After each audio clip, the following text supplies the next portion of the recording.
So this patient, he was having some jaw pain, and he knew that his teeth were worn, and so he came in seeking answers more for, hey, I'm grinding and I'm having these issues. What can you do to help?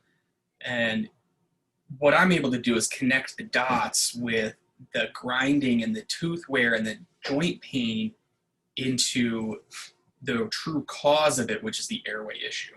So for this patient, what we're able to do, and what when we go through kind of the cascade of effects, it's almost this light bulb effect for him.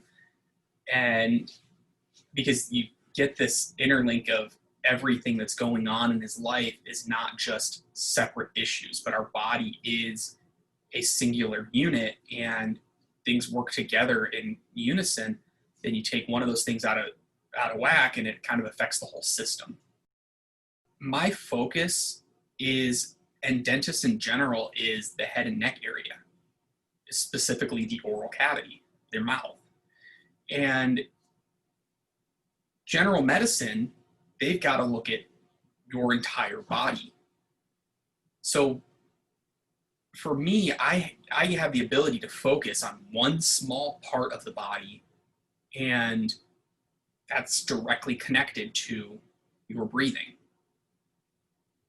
So I think it's really important when you look at development and for patients when they think about, okay, how do I breathe? Through my mouth and through my nose. How do I swallow? What are the things going on in that region? And it really needs to focus more on, we're looking at that whole area, not just your teeth.